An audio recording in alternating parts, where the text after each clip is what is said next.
30 years ago, I visited this monument. At the time, I didn't know what I was looking at. I just knew it was enormous and memorable. Now I've come back and I'm trying to understand it. Inside, the monument isn't just a tower. It's a story in stone and metal. The base of the story, just as we saw outside on the base of the tower, is the medieval Emperor Friedrich Barbarossa. Not as history remembers him, but as legend imagines him. Barbarossa isn't dead. He sleeps beneath the mountain, maybe even this very mountain, waiting until Germany needs him again. Above Barbarossa is King Wilhelm I, the emperor who united the German states.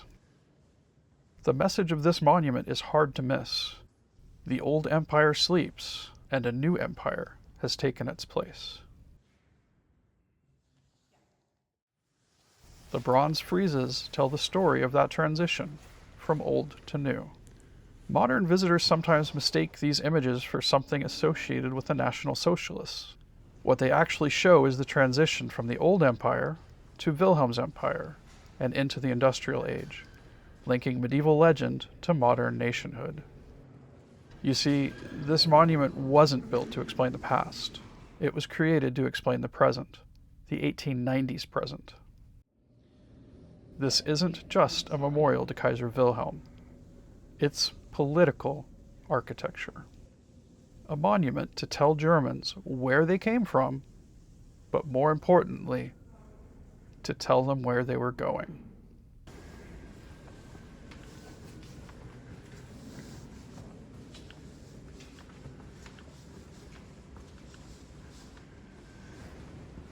About halfway up the tower, there's a landing where you get a clear view under the Wilhelm statue.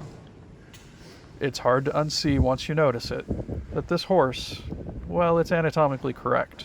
Apparently the sculptor felt that was important.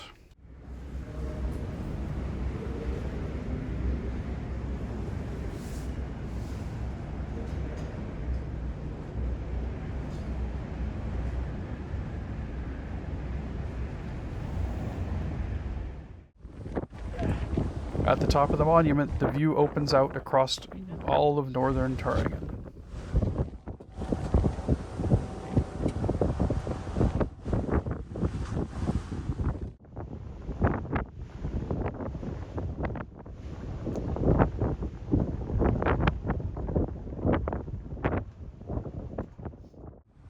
And in the distance is the Brochen, the highest peak in the Harz Mountains.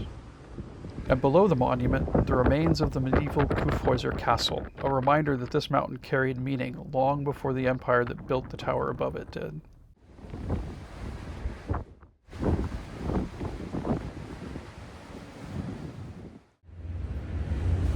And like most tower monuments, what goes up must go down.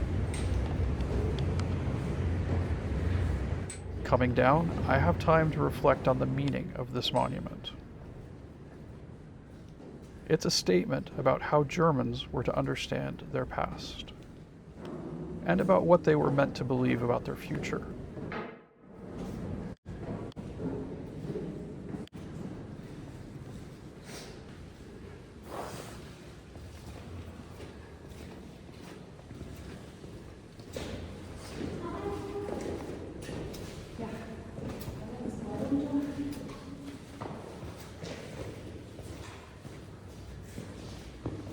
Today, the Kyffhäuser Monument is just a viewpoint for many.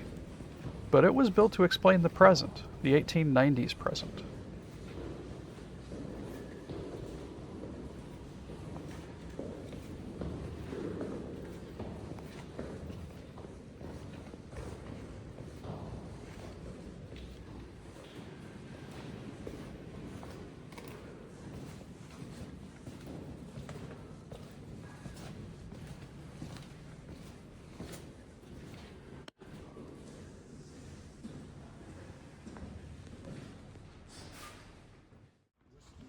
Walking away from the tower, I find myself back in the world of today.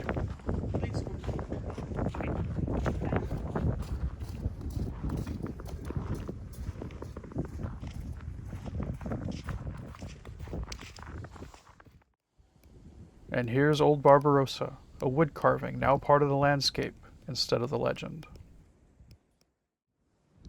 And the monument looks different again. From a distance, it looks less like a story. It looks more like a marker on the horizon. Today, most people, they just come here for the view. But the monument was never really about the landscape. It was a view into the empire's future. This monument was built to explain Germany to itself, at a moment when it believed it had finally become a world power. 30 years ago, I stood here, and I didn't understand what I was looking at. Now I think I understand what it was trying to say.